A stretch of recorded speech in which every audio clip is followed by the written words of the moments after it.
on this episode of the Clip Service Podcast. Things are looking pretty good for the Clippers. Kawhi Leonard's getting a couple more games in his belt, under his belt, and he's looking better. Is it under his belt? Yeah. Okay. Kawhi's getting a couple more games under his belt.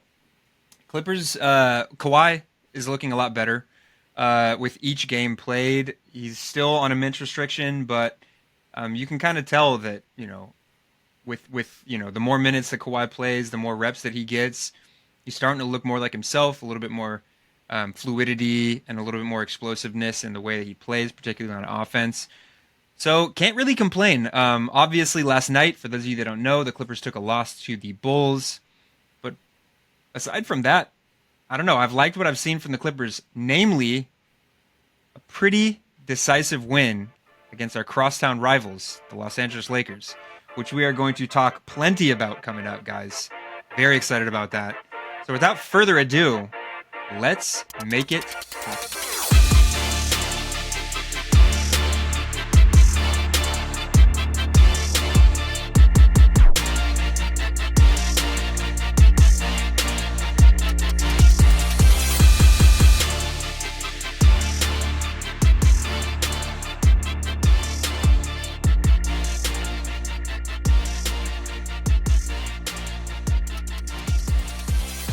What's up, Clipper Nation? And welcome to the Clip Service Podcast. Please make sure to find us on Spotify, Apple Podcasts, Deezer, Amazon Music, and YouTube. And you can also find us on Twitter and Instagram at Clip Service Pod. I'm Rolla and this is Nick. Let's get right into it. Let's get right into it indeed, guys. Clippers, had a little bit of a win streak going on. 4 games, I think. Things were looking good. Ran into the Bulls in the second night of a back-to-back. Yeah. Shot probably their worst percentage from the field collectively as a team this season. And unfortunately took a loss in that one, which was yesterday. But aside from that, guys, a lot to like. Some things that we're going to touch on that maybe are a little bit troubling. One of which is, the DMPs that we've seen from Terance Mann. We're going to get into that coming up. I know Roland and I are stressing about that one. But guys, my palms are sweating. Never fear, because I have hope that Terance Mann will be a Clipper for a long time. But we'll get to that when we get to that. So the first thing that I want to touch on is I wouldn't say that it's the best win of the season because it was expected, but it was certainly the biggest win margin. Not only this season, but I believe in Clipper history.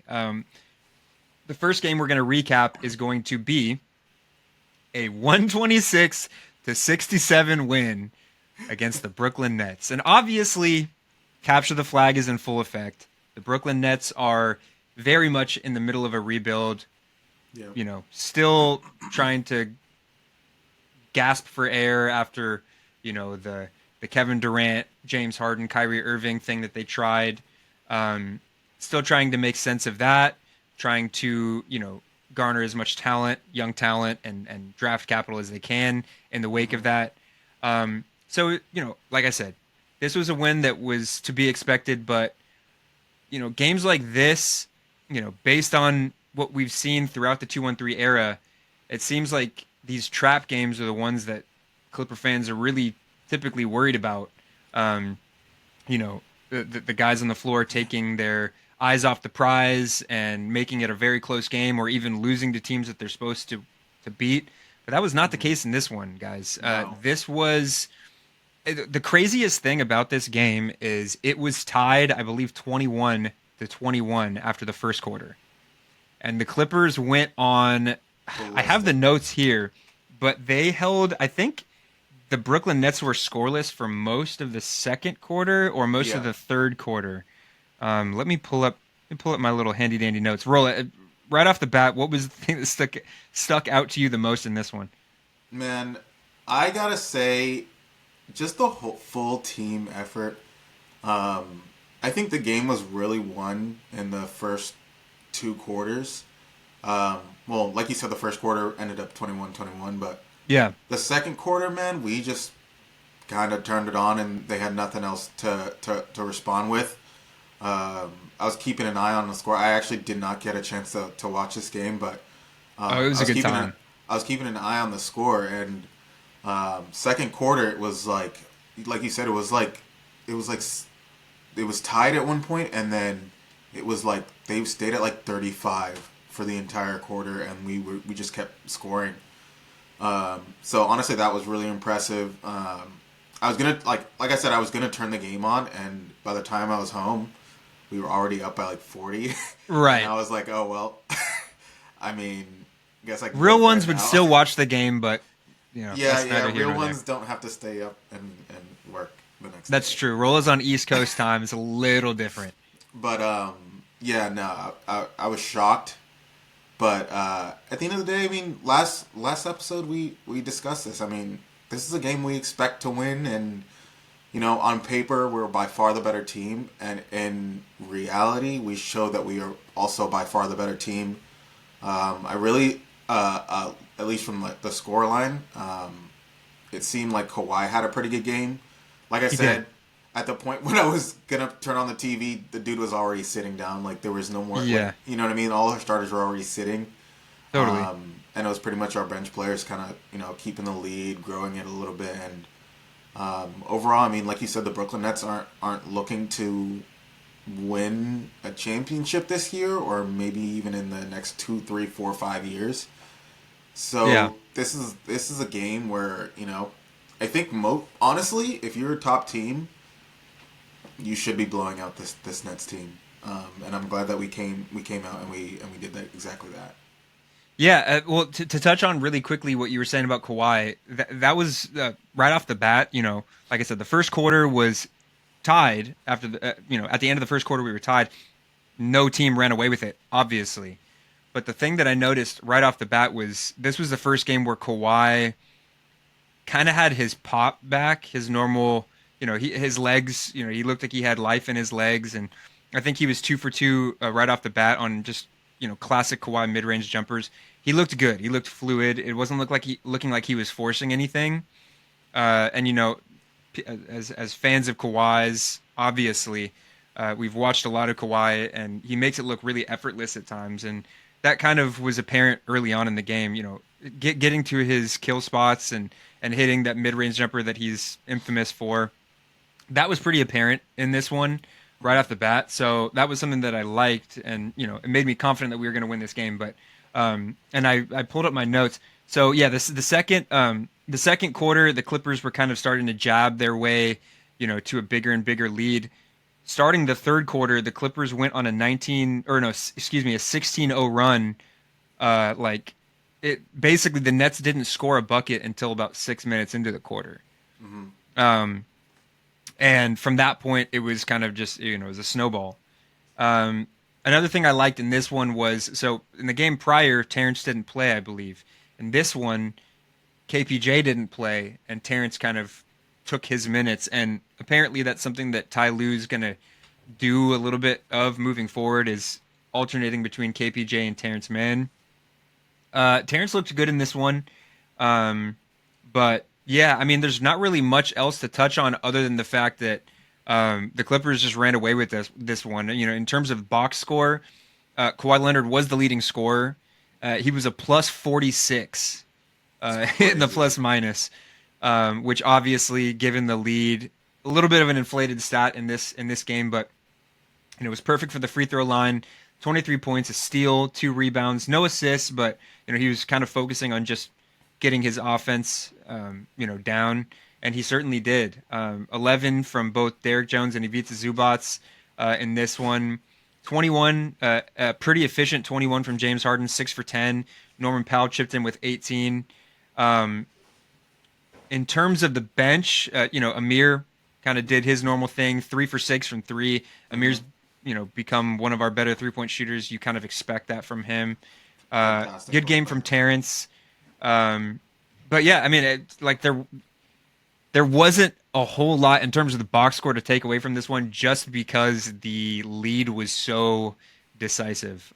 Yeah, I have something. I So have something to say really quick. sure, At least from the box score, it seemed like everyone just played their role. Like no one tried to do too much. No one sure, tried to make this their game. I mean, like Kawhi had 23 points. He had 2 boards, no assists. James Harden had 11 points. He had 9 boards and oh no, that's Zoo. He had 11. I was gonna say assists. Jesus, No. dude. He had 11 assists, 6 boards, right? Yes. Zoo had 11 points, 9. But like everyone is just playing their role. Zoo gets boards, Harden gets assists, Kawhi gets points. Derek Jones playing defense, getting points here and there. Norman Powell being a scorer with 18 points. I mean, That's very true. I feel like the Nets, like I said, this on paper, like when we're just ourselves, we should be blowing out this team, and that's exactly what happened. I mean, there's, like you said, there's not really much to say on this, just because this is what we were expecting. Not to this extent, but we were expecting a blowout. Totally. And also, I see it right here that this is the worst loss in Nets history, dating back to it eclipsed a 52-point deficit to Houston on October 18th, 1978. So this surpassed that. This was the worst loss in Nets history. Obviously, feel a little bad for the Nets, just Nets fans with what they've been through this season. But I don't. It is nice to be able to see your team take such a decisive victory, and that's exactly what the Clippers did in this one. Yeah, not really much else to take away from this one, guys. This was just a fun watch. Everybody got some playing time, and Kawhi looked great, and that's literally, and he left the court healthy. So that checks off all the boxes. That's all you could ever want as a Clipper fan right now. Yep. The following game, so this was, like we said on last show, this had the potential to be kind of like a back-to-back trap game situation. Where two teams that are either rebuilding or don't have a good record this season. First of which was the Nets, which we handled business against. Second night of a back-to-back against the Trailblazers. I believe it was the second night of a back-to-back. Yeah, it was. And the Clippers handled business in this one too. Obviously, not as much of a blowout. I don't think you're going to get that type of a blowout often. But still a pretty decisive victory, 118-89 against the Portland Trailblazers. This was one that I was a little bit worried about just because of the firepower that the Trailblazers have in terms of like a rebuilding team. I mean, they have guys that can get it going. Scoot's looking a lot better. I know Rolla doesn't like Scoot Henderson. I am a huge fan of Scoot Henderson, and he's looked really good lately. He has. Rolla and I were playing each other in fantasy too. Rolla ended up taking the win for the week, but Scoot really feasted in the week that we played against each other. So I think Scoot was listening to the podcast. He wanted to show Rolla that week. Did he really? Yeah. Okay. Well, there you go. Scoot's been really good lately, and so that was something that I was like cognizant of when going into this game. Second night of a back-to-back, they have the firepower, but I mean, we really shut down.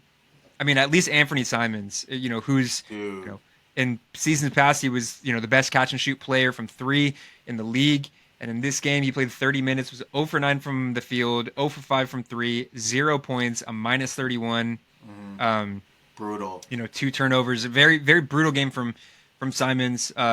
Also, 2 starters. Tomani Kamara was also scoreless. 2 starters from the Trailblazers, completely scoreless. Can't have that. That's the kind of thing that you want to see if you're the Clippers. And just a great game, great way to handle business in this one. Derek Jones looked good offensively in this one. Didn't take a ton of shots, but 5 for 7 from the field, 1 for 1 from 3. Derek Jones has really been struggling. Derek Jones and Chris Dunn have really been struggling a lot on offense lately. But Derek Jones was able to get to cut, get to the rim, get easy shots. He's so athletic that if he gets within 3 feet, he's usually going to make that shot. He was great in this one. Only played 22 minutes. Nobody on the Clippers team played over 30 minutes. James Harden played 29, but he had, led the team in minutes. Everybody else played less. Good game from James Harden, 7 for 16 from the field, 19 points. Norman Powell did his thing with 23 points, 7 for 12. Quieter game from Ivica Zubac, but again, it's you don't really expect him to play heavy minutes in this one. This was a great Terance and Amir game, 14 from Terance. Oh, yeah. Terance looked really good in this one, very explosive. He looked amazing. 5 for 8 from the field. Amir Coffey with 10. Love that duo together off the bench. Kind of came to the team at the same time. Kind of play a similar game. They looked good off the bench. This was a great game, and a game that, like I said, I was a little bit worried about, but the Clippers handled business and were able to take this one. Did you have any takeaways from this game, Roland? Yeah, I mean, kind of. I feel like this was just a continuation of the last game against the Nets. Like I said in the last review, everyone kind of played their role. The only thing Kawhi didn't play in this one. Also, Kawhi didn't play in this one. Only thing I didn't like was James Harden 1 of 8 from 3.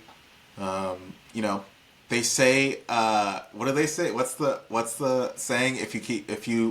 Once you stop taking the shots, if you give a mouse a cookie, that's not the, you've never heard that book? What? It's a book. You've never heard of that book? If you give a mouse a cookie? If you give a mouse a cookie, he's going to ask for milk, I think is what it is. Oh, that's not what I was. That's not. Oh, okay, what were you gonna say? Basically, it's a quote from J.R. Smith. I need to look it up. Okay. Basically, he just said, drink Henny. Yeah. Take off your shirt and drink Henny.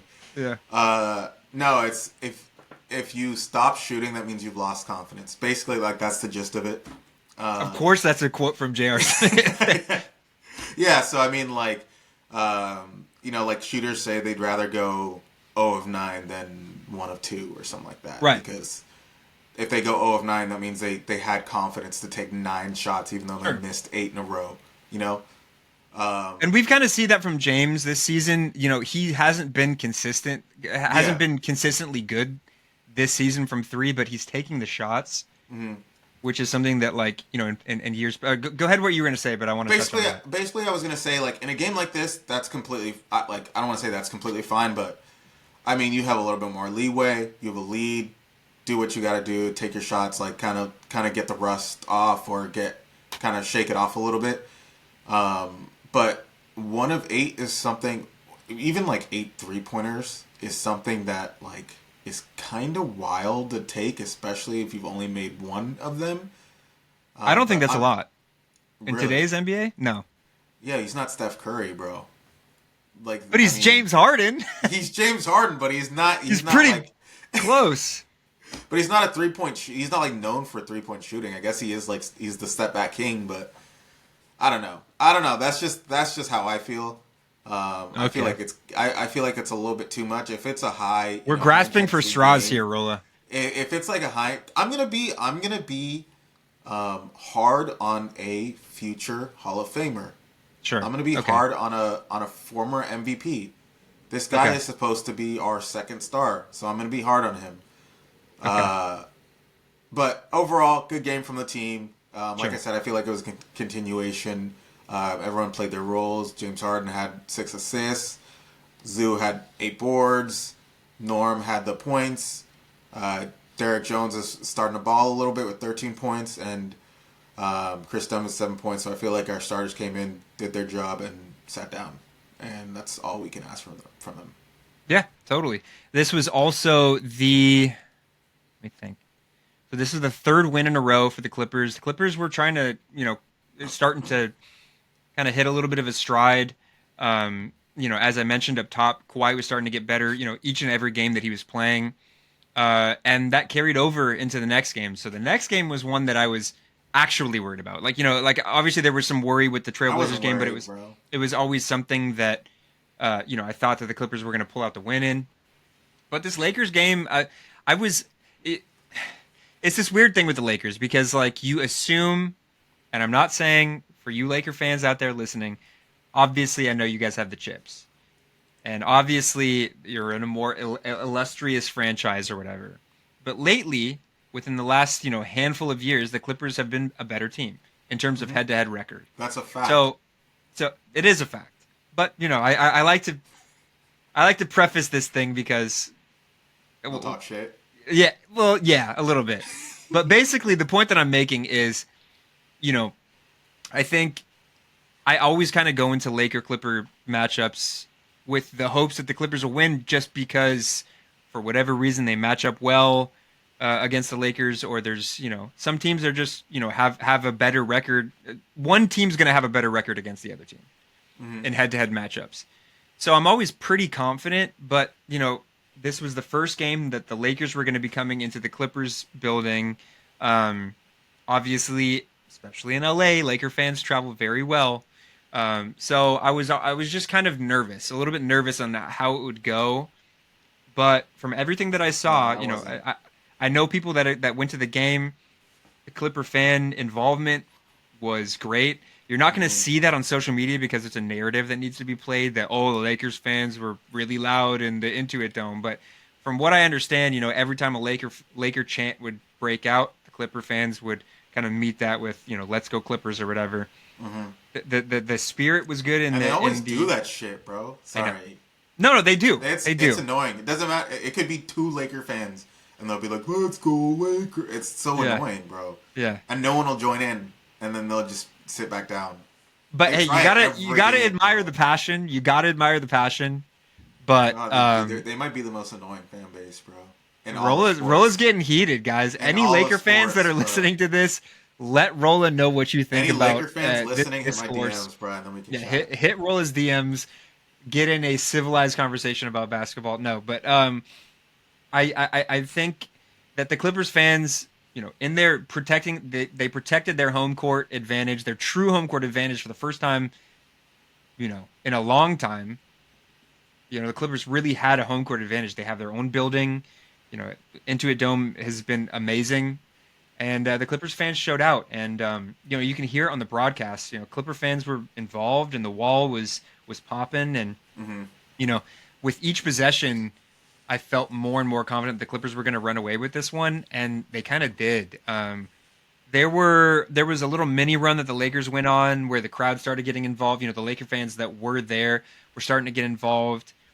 Was getting a little nervous, but to be perfectly honest, in this one, you know, I couldn't tell you a play where Anthony Davis had a highlight play.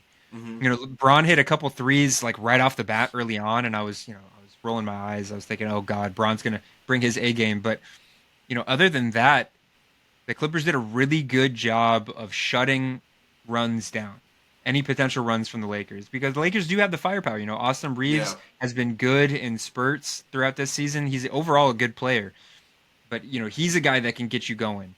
LeBron, obviously, arguably the greatest player of all time. Anthony Davis has given us trouble in the past. They have the weapons to do it, but the Clippers really did a good job of handling business and kind of showing the Lakers in this one that this ain't the Clipper team from years past. Like, we have our own building. Like, we have more of our own identity than we did when we were sharing a building with them. So, Uh-huh. what's your takeaway from this one before I get into the box score?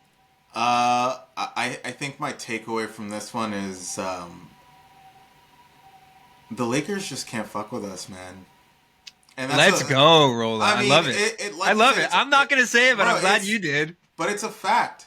It's a fact. I mean, they don't have the motivation to beat us. The I amount mean, of championship, like we have this many championships. no, congratulations to their championships. There's a lot of things I do admire about the Lakers. I admire course. that. I admire that their fans bully their team into making decisions. Yeah, which Rolla I loves think- that little. I do because I think the microcosm Clippers need to do that. of- I think the okay, reason yeah. why they have so many I know chips you is do. because they don't expect anything less than a championship every single year. It doesn't matter who's on the team, and I respect that. And I think that Clippers fans should also have. That It doesn't same have anything to do with the mentality. fact that they've had like 3 separate dynasties like over the course No, of the. but I mean, but even the team with Kyle Kuzma and Lonzo Ball and who else was on that team? Brandon Ingram. Like, they were expecting a chip from those guys. There's a reason why those guys all got traded, because they were expecting a chip. They didn't get it. They basically forced the fans forced the team to trade for Anthony Davis. Obviously, Anthony Davis said, "Oh, I want to come there," but like, they put a lot of pressure on their team and their management to like make a change and make a decision, which I think that Clippers fans should kind of take that initiative. I mean, we see it today. Like, Paul George is gone. That era is kind of over, and I feel like we should already be moving to the next stage, which we're not. But we shall see. But I would say give that as an example of things that I do wish that Clipper fans were like Lakers.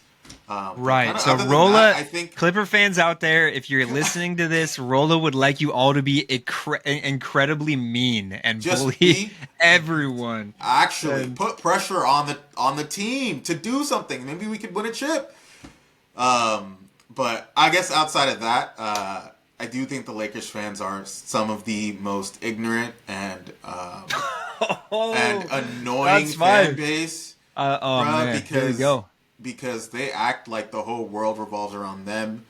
They create all the stories and the media issues, and I mean it's because they're the largest fan base in the NBA, so they kind of have the most control. But yeah, I mean at the end of the day, you come into our building and you're gonna lose. We go into your building and we beat you.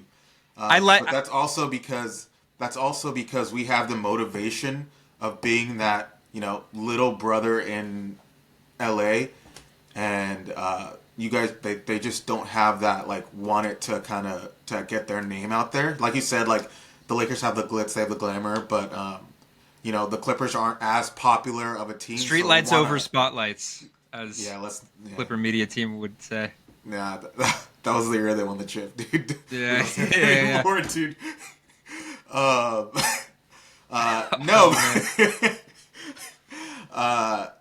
No, but I think that we have the motivation because we want our name to be we are better than the Lakers. We are a better franchise than the Lakers. Yes, they might be a bigger name. We are the better team at the end of the day, which we show over and over again, and I think we honestly will show for the rest of time. For the rest of time, okay. For the rest of time, I think there will. I don't think the matchup, for the rest of time, I don't think the matchup will ever sway to the Lakers. As in, okay, like in terms of head to head. As in, head to head. Head to head. I don't think they will ever have more wins against the Clippers, ever, for the rest of time. Okay, guys, you heard it here first, and that's not a hot take. I don't care what you think. I don't care what. It's warm. Thinks. It's warm. It's a cold take, and it's a fact, bro. Heard that. Because we've been beating them for 20 years now, bro. Well, I mean, the Lakers won a championship in 2020. Yeah. Remember that. Yeah. Either way, if we're talking about facts, guys, I'm going to jump right into the box score before Rolla says anything else.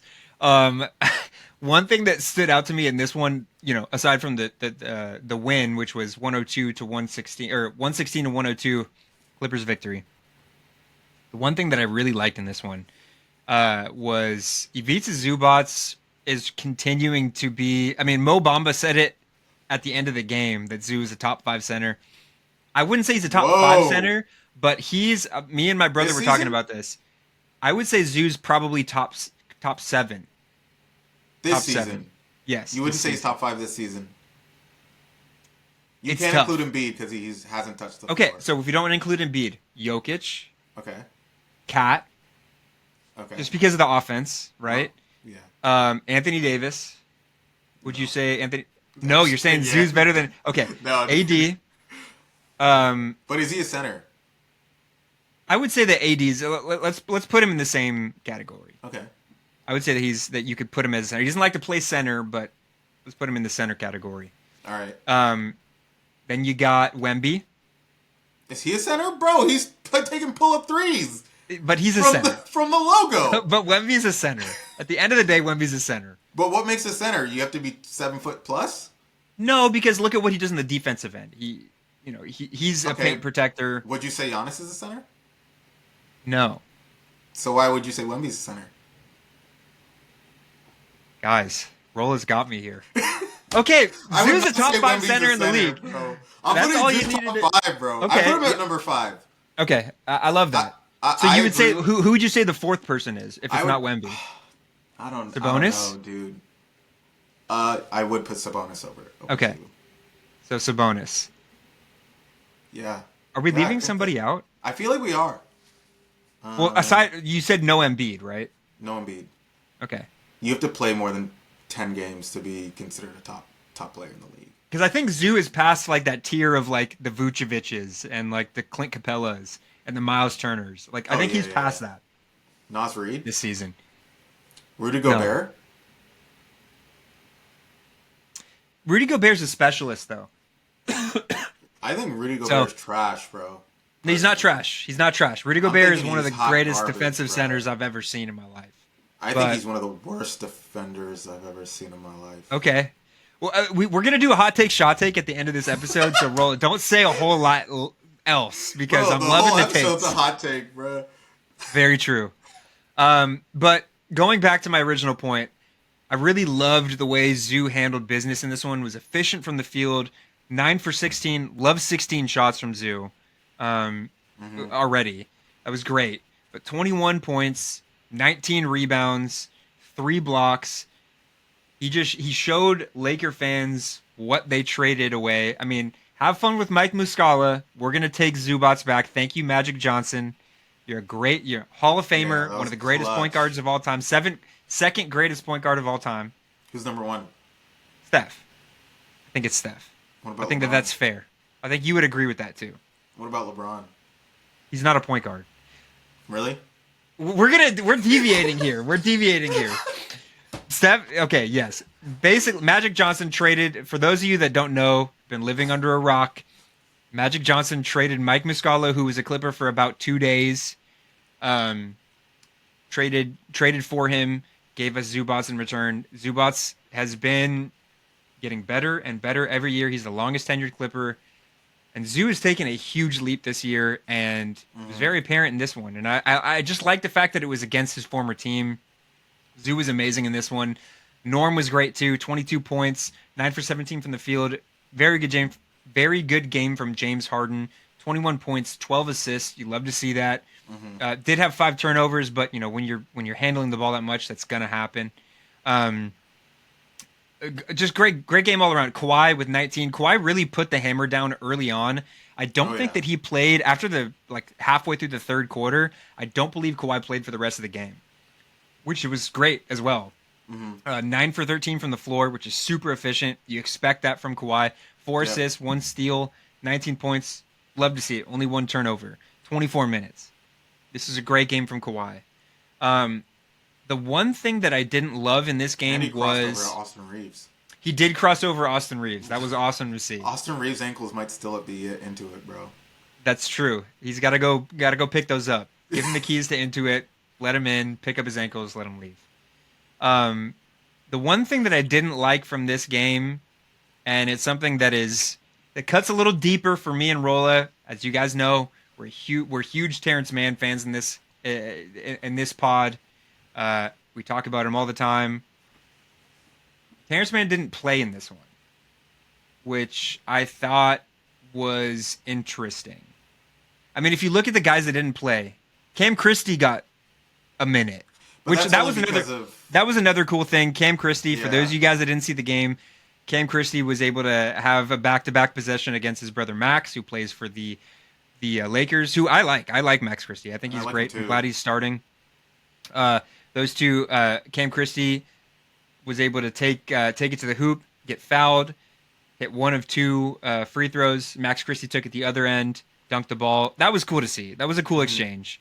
But if you look at the guys that didn't play, Bones Highland, Jordan Miller, Kobe Brown, and Terance Mann, one of these things is not like the other, and that bums me out. Now, Ty Lue already addressed it. You know, it's going to be kind of like a KPJ or Terance Mann type thing.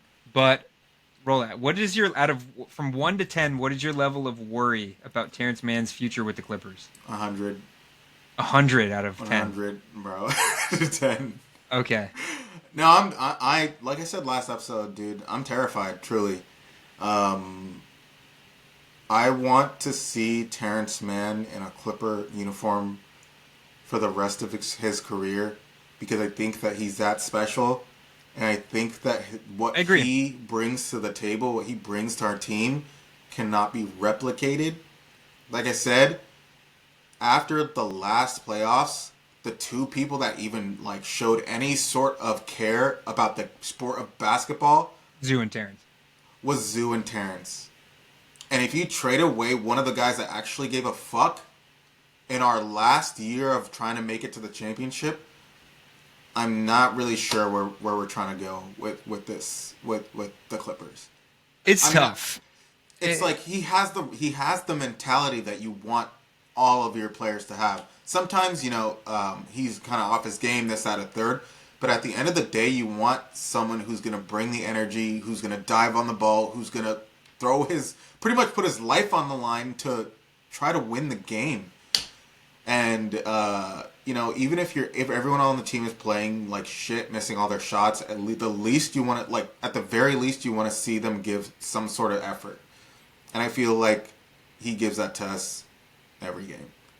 And to see him not even touch the floor on multiple games now is is very concerning, and honestly is putting me into a deep depression a little bit. Damn. Thoughts and prayers to Rolla, who's Yeah, really bro. going through it. Before we get, because that's pretty much all I want to talk about for the Lakers, but I did want to touch on what Rolla brought up before we get into the Bulls game. With Terrence, it feels, and this is just from observation, in my heart of hearts, I really do think that Terrence will remain a Clipper past this trade deadline. I really do.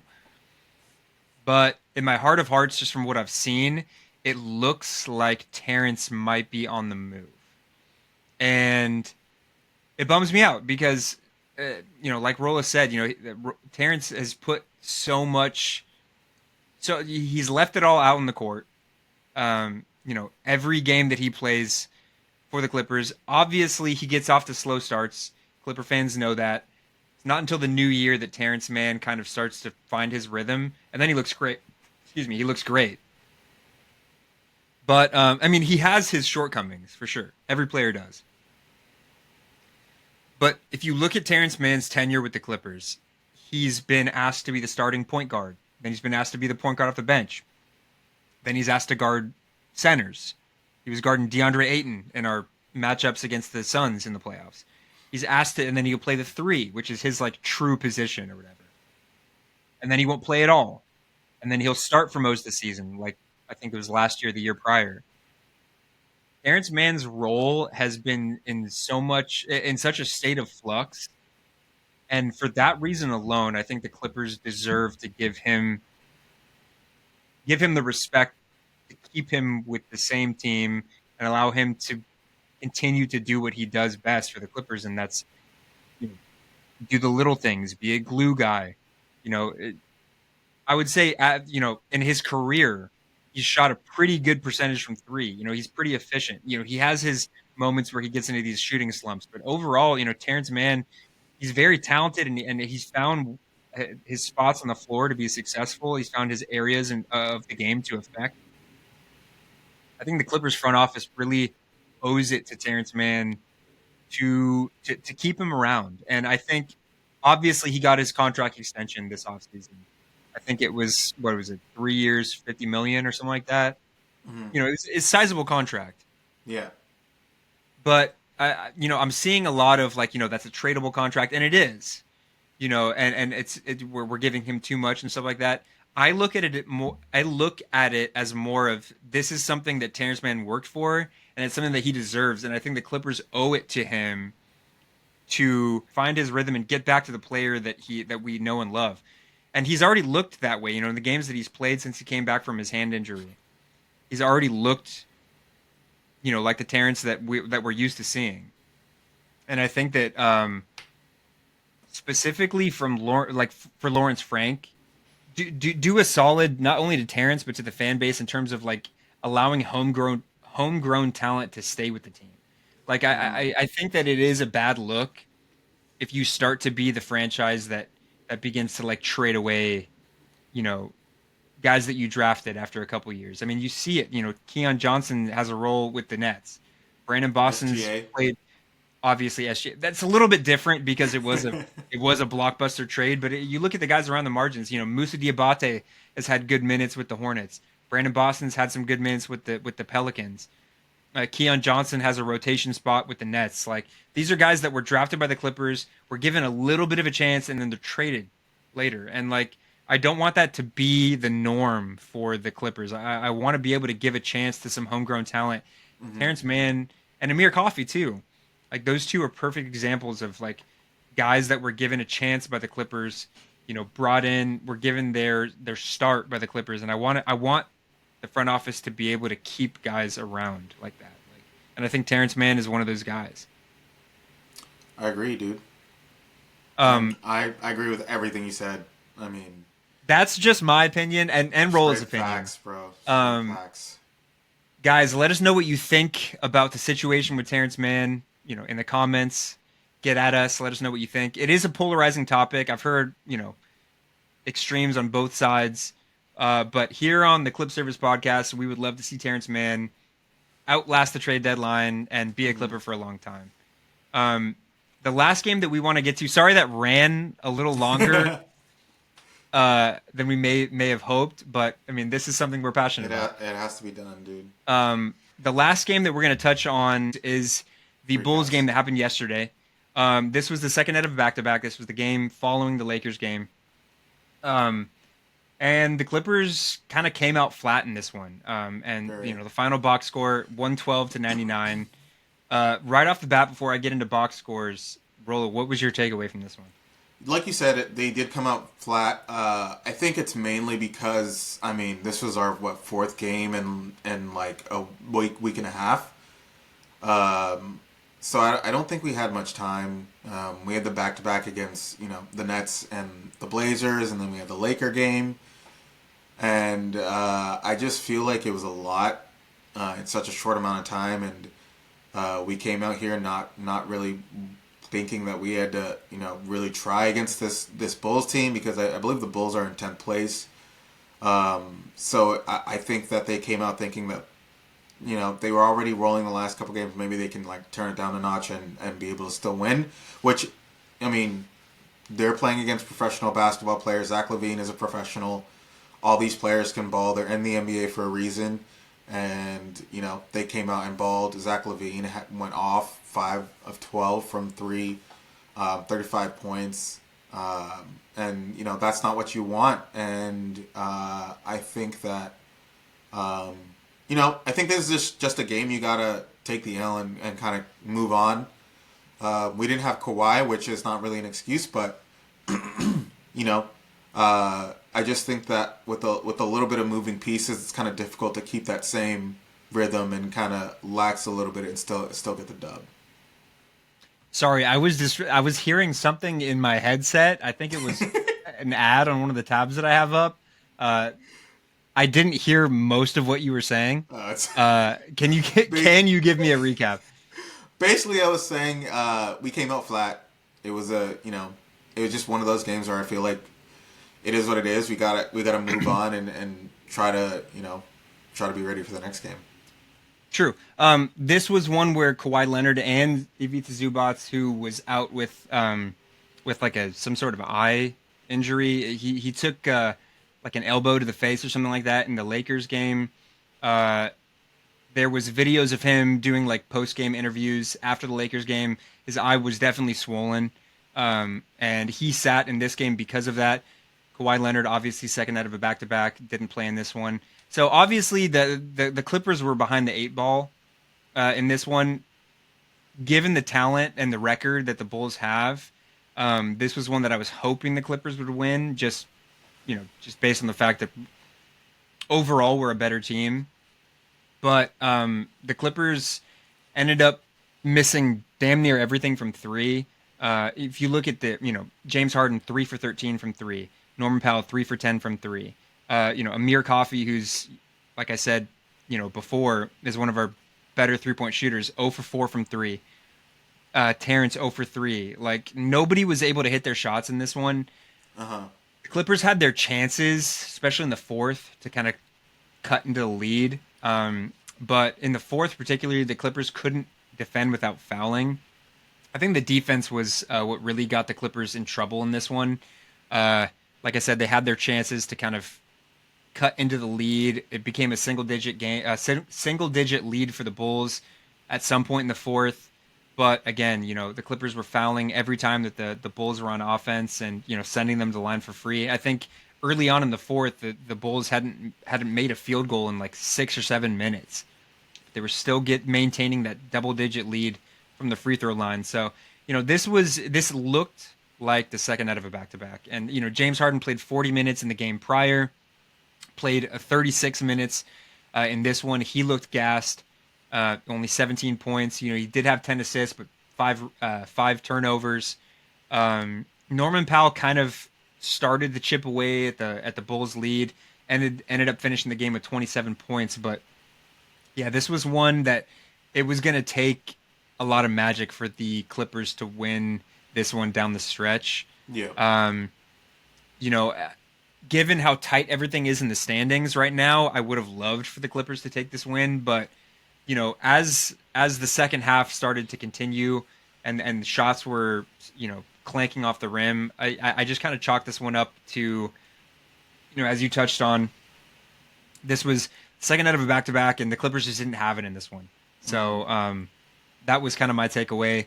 Zach Lavine was fantastic in this one. He's still showing teams that, if anybody's willing to take on that pretty toxic contract that Zach Lavine has, I mean, they're going to get a very, very good score. 11 for 21 from the field, 35 points from him. He kind of put the game away in the fourth quarter, and the rest is history. So, disappointing loss, but at the end of the day, it's kind of to be expected given who the Clippers didn't have. I think it just shows how important, obviously Kawhi is to this team, but specifically Ivica Zubac. The Clippers were kind of funneling things to the rim, and they're used to that because Ivica Zubac has been there to get the stop, at the rim, get the, get the block or stifle at the rim.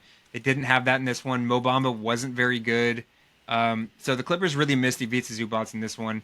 But yeah, I mean, not much else to talk about other than the fact that second out of a back-to-back, Clippers did take the loss.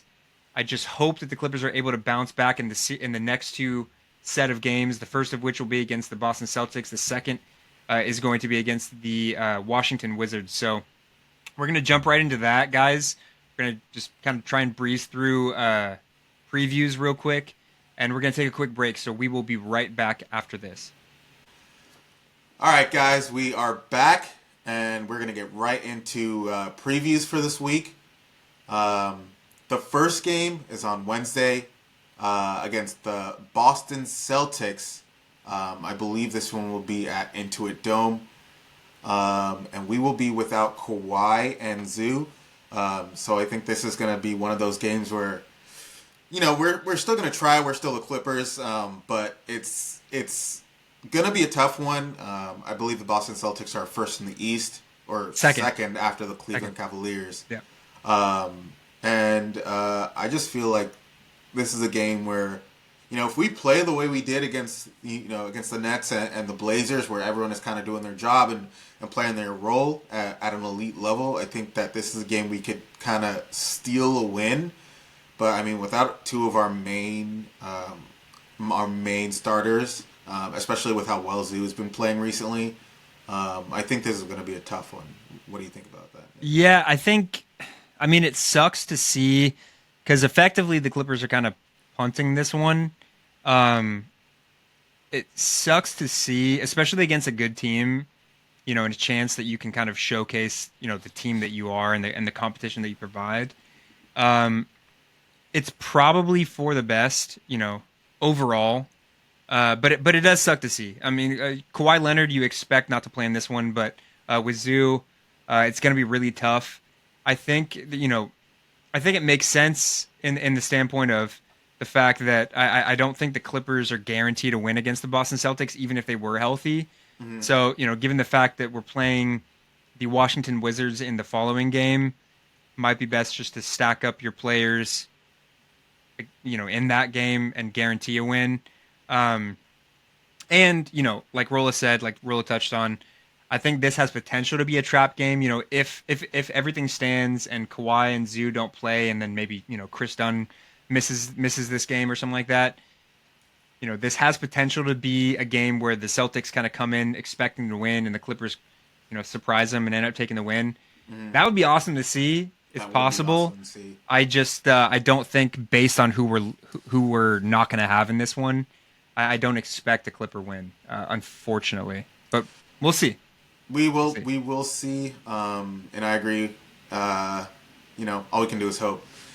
And then the next game will be on Thursday, so it's a back to back against the Washington Wizards. Don't think we need to spend too much time on this one. I think No, it's the worst record in the league, 6 wins on the season. Yeah, it's the same beat as the next game. You know, they're just not a good team on paper. They're just not a good team.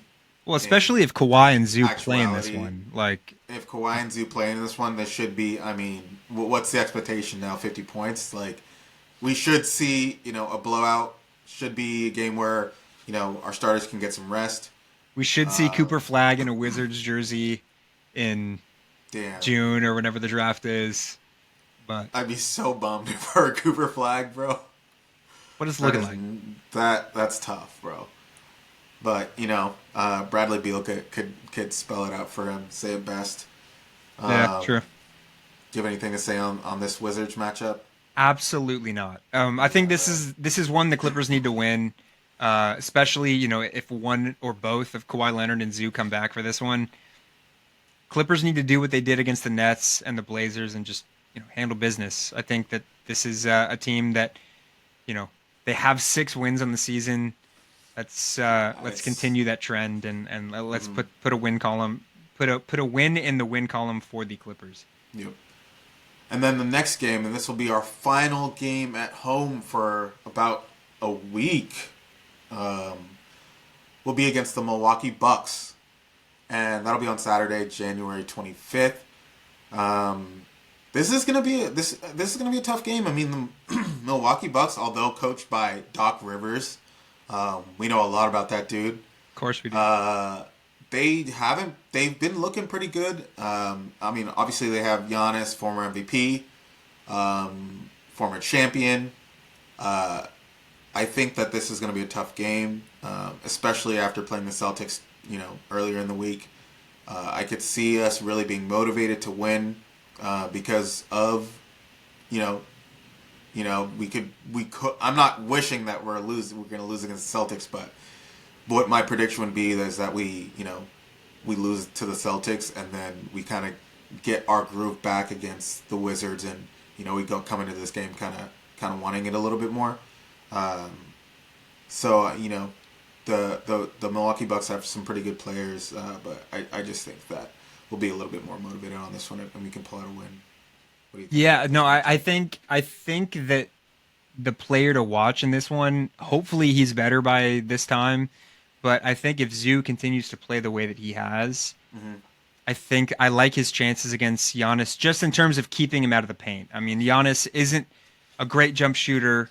He can hit him every once in a while, but if you keep Giannis out of the paint and if Zoo maintains his prowess as being a rim protector, I like our chances in this one because at the end of the day they did add Damian Lillard, and Damian Lillard can get it going, but if you cut the head off the snake, in this case Giannis, I like the Clippers' chances in this one, especially if Kawhi gets some rest and he's able to play in this one. I think this is a win for the Clippers personally. Yeah, I agree. So that is it for our previews next week. Same thing. The next episode we'll be going over the scores, going over what we liked and didn't like, and then we'll see how we do. My prediction is 1 loss and 2 dubs. I know Nick's not doing the prediction thing anymore, but I had the prediction co-sign it. I co-sign it. Yeah, you co-sign I'm it. not giving a prediction, but I had the prediction on last week on the 2 games against the Nets and the Blazers, and I was correct about that. that's true. Yeah, that's true.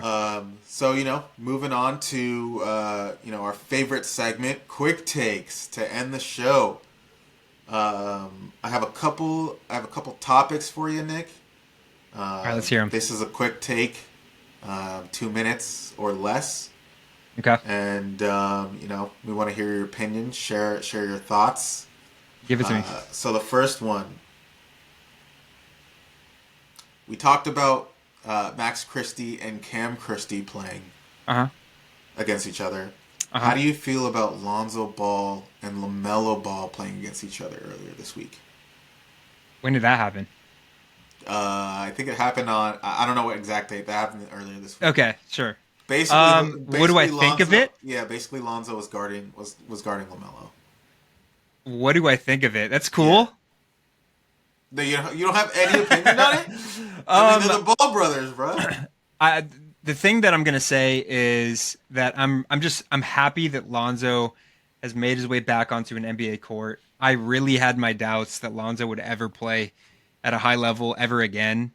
Just based on his injury history and what I heard about his specific injury, and you know, so I think that that was really a cool moment to see. It's a testament to how hard Lonzo's worked to get his way back onto an NBA court. And then on the other side of things, Lamelo has, if he stays healthy and all that, Lamelo has become a fantastic and really fun to watch young NBA player. The Hornets are the Hornets. I don't expect much from them. We'll see, if Lonzo stays with the Hornets or if he goes elsewhere. But he's an amazing talent, and it's cool. It was cool. I didn't see it. I don't remember which game it was or when it took place. But it is cool to see those two play against each other, and it's a testament to I think honestly, it's a testament to LeVar Ball as well. Just promoting his kids and making sure that his kids are taken care of and stuff like that. Hmm. Say what you want about LeVar Ball, but he's accomplished his goal. Yeah. All of his kids had a chance to play in the NBA or are currently playing in the NBA. So good for them. I don't know. It's cool. It's always cool to see. I mean, yeah, I agree. I just think it's cool to see. I mean, I don't want to say like grew up watching them or whatever, but I mean, like when I was in during my college days a couple years ago, I remember watching like Lamelo and Lonzo, playing in high school, like on the same team. They went to Chino Hills. Um, there's a viral video clip of Lonzo crossing over this dude and then helping him up that went crazy, and that was like the first ever video I saw of Lonzo Ball before he like his name was really known, and to kind of see like clips of them like playing in their backyard, like being like Southern California natives, to like playing against each other in the NBA. It's kind of crazy, and along with what Lonzo had to do to even get back to the NBA, it's always kind of like special to see. LiAngelo blew it. Brothers. LiAngelo Yeah, blew it, but two out of the three we don't did talk pretty about it, well. bro. Yeah, two out of the three did pretty well. All right, next quick take. In a redraft today, Okay. would you take If this has anything to do with Shea, I am not going to answer. in a redraft today? Would you take Cade Cunningham or Jalen Green Ooh. for the Ooh. number one pick? Keep in mind, Ooh. Cade Cunningham was the number one pick in the Mhm. 2021 draft, and Jalen Green was the number two pick in the 2021 draft. They have had beef since high school into the NBA. Who would I take? Like, if I was to, like, would I take Cade first? Today, January 21st, 2025, were the day of the 2025 NBA draft, and they were on the board, who were you taking first? Cade. And this is without recency bias. Cade. Well, the only drawback that I see with Cade is his injury history. Obviously, he's missed. This is his fourth year in the league. He's missed a significant amount of time, with various injuries and stuff like that. That's always a red flag.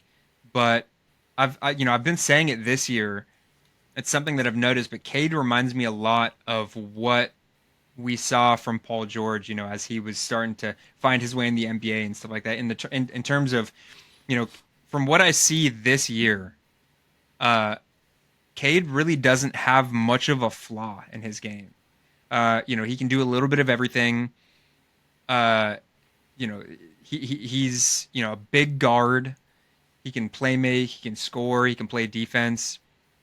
He can rebound. Just based on like that dynamicism of Cade. What are you laughing at? Nothing, dude. What are Nothing, you dude. laughing at? Nothing, bro. Based on the dynamicism of Cade and just the fact that he can do all these different things when he's healthy, I would take Cade. And I would take him with the injury history included. I don't know. Jalen Green's had an amazing season. He's a fantastic scorer. There was a bit of a question mark about him coming into the league in terms of like efficiency and like, whether he wanted it, if he can do other things. But he's looked great. The Rockets are great this season. And he's, the biggest part of that. So he's a great player, but I don't know. I'm taking Cade. Yeah, I gotta say I'm taking Jalen Green, bro. I'm taking Okay. Jalen Green. I think that you look at the Rockets this season. You look at how much better of a team they are than the Pistons. You look at Jalen Green's entire career compared to Cade Cunningham's entire career, and Jalen Green, totality of his 4 years, has had a better career, bro.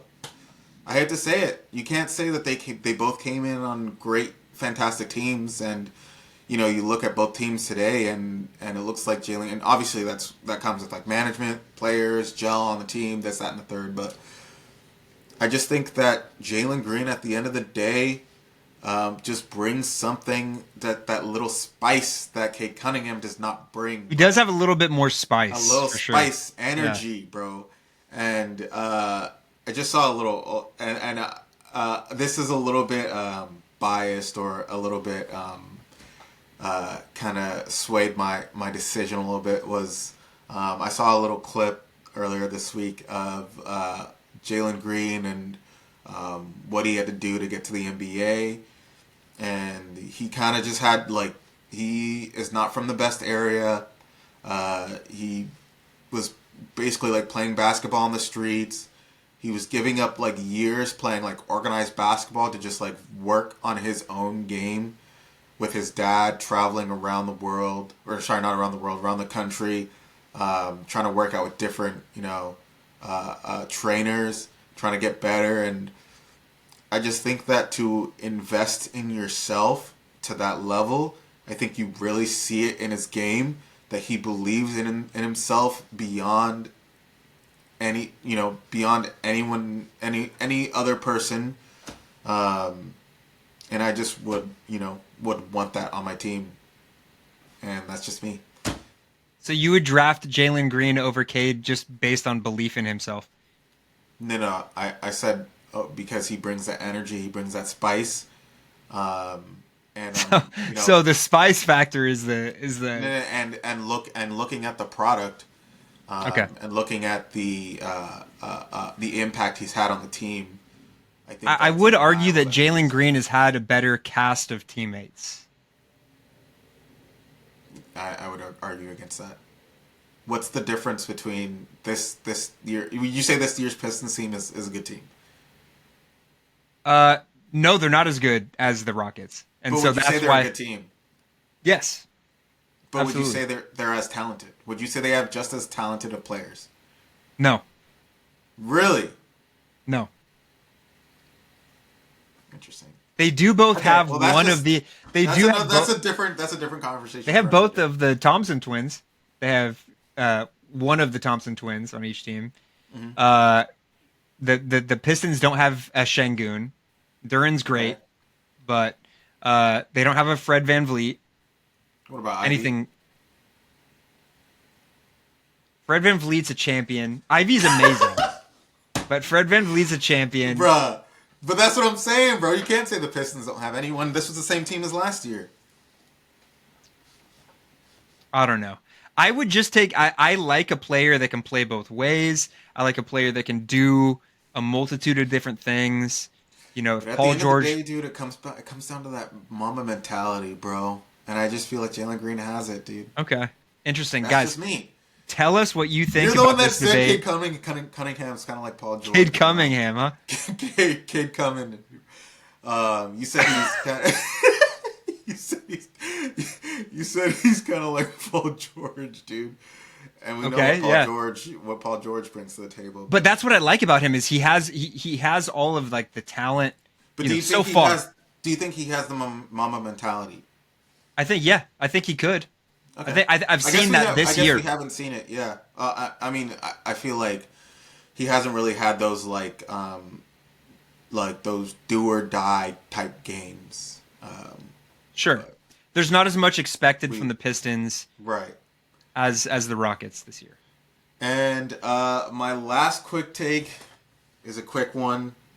I don't know if you'll be able to see this. If I'll be able to see it, I have to read it. No, dude. Wait, I lost the picture, dude. Give me 1 second. Give me Sure. 10 seconds. Sorry, guys. This is That's okay. quick. I hope everybody's enjoying the episode. We've run a little bit longer than we expected in this one, but guys, we're having fun. There's a lot to talk about. Roll a founder. All right. This is the last one. Sure. How do you feel about Jalen Suggs' hair? Oh. For those of you that are listening to this and not watching on YouTube, Rolla is showing me a picture of Jalen Suggs' hairline. It's pretty brutal. Just take it from me. It's pretty brutal. He's got like a little Wolverine thing going on. What's your quick take? What do I think of it? Yeah, what do you think about it? Give it I, take. I wouldn't want it.